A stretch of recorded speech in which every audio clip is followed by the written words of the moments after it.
New Zealand کے دورہ پاکستان کو ایک سازش کے ذریعے ختم کیا گیا۔ وزیر داخلہ شیخ رشید کا کہنا ہے کہ نیوزی لینڈ کے دورہ پاکستان کو ایک سازش کے ذریعے ختم کیا گیا، لیکن جس کی بھی سازش ہے میں نام نہیں لوں گا۔ اسلام آباد میں پریس کانفرنس کرتے ہوئے وزیر داخلہ شیخ رشید نے کہا ہے کہ آج نیوزی لینڈ کی سیکیورٹی انچارج نے ہمیں بتایا کہ سیکیورٹی تھریٹ ہیں، پاکستان کے تمام مسلح افواج سیکیورٹی پر موجود تھی۔ ہم نے کہا کہ بغیر تماشائیوں کے میچ کھیلیں گے، لیکن وہ نہیں مانے۔ شیخ رشید کا کہنا تھا کہ اس دورے کو ایک سازش کے ذریعے ختم کیا گیا ہے، جس کی بھی سازش ہے میں نام نہیں لوں گا۔ اور اس حوالے سے وزیر اعظم عمران خان نے نیوزی لینڈ کی وزیر اعظم سے بات کی۔ نیوزی لینڈ کے وزیر اعظم نے کہا کہ ہمیں لگتا ہے کہ ٹیم کے باہر نکلتے ہی حملہ ہو سکتا ہے۔ اتنے ظالم نہ بنو، کچھ تو مروت سیکھو۔ شعر سنانے پر وزیر اعظم کا بزنس مین پر غصہ۔ وزیر اعظم عمران خان تاجکستان کے دارالحکومت دوشنبے پاکستان تاجکستان بزنس فورم کے دوران ایک بزنس مین خالد امین کی بات پر غصہ کھا گئے۔ بزنس مین نے وزیر اعظم کو مخاطب کرتے ہوئے کہا کہ عمران صاحب جب آپ کنٹینر پر تھے تو بہت زبردست تھے، لیکن اب تو آپ قیدی ہیں، معلوم نہیں کن کے چکروں میں آ گئے ہیں۔ بہرحال یہ شعر آپ کے لیے ہے، اتنے ظالم نہ بنو، کچھ تو مروت سیکھو۔ شعر سنانے پر وزیر اعظم نے اسے فوری ٹوکا اور کہا کہ بزنس کی بات کریں، شعر و شاعری بعد میں ہوگی۔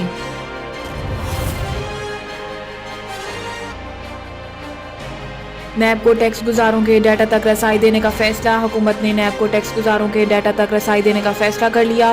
صدر مملکت نے ٹیکس قوانین ترمیمی آرڈیننس جاری کرتے ہوئے انکم ٹیکس آرڈیننس کے سیکشن 198 کو ختم کر دیا۔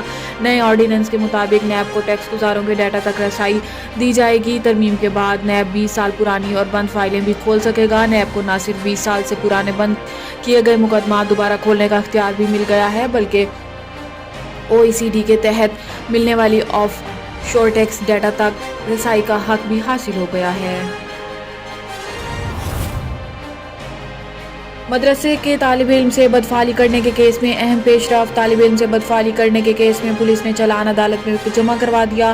مدرسے کے طالب علم سے بدفعلی کرنے کے کیس میں اہم پیش رفت سامنے آئی ہے۔ پولیس نے ملزم عزیز الرحمان کا چالان عدالت میں جمع کرا دیا، جس میں کہا گیا ہے کہ ملزم نے مدرسے کے طالب علم کو بدفعلی کا نشانہ بنایا۔ ملزم نے امتحان پاس کروانے کی لالچ میں طالب علم کے ساتھ بدفعلی کی، جبکہ ویڈیو فورینسک رپورٹ کے مطابق ملزم بچے سے بدفعلی کرنے کی کوشش کر رہا ہے۔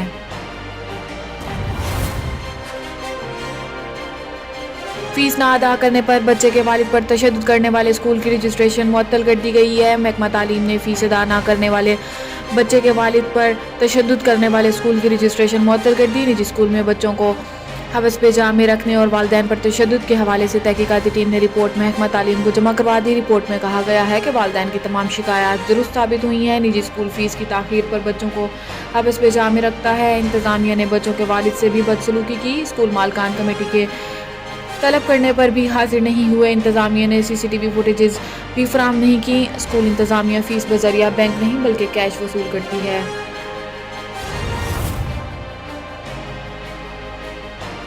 اپنے ڈراموں کے ذریعے پیغام دینا چاہتا ہوں کہ عورت کمزور نہیں، گوہر رشید۔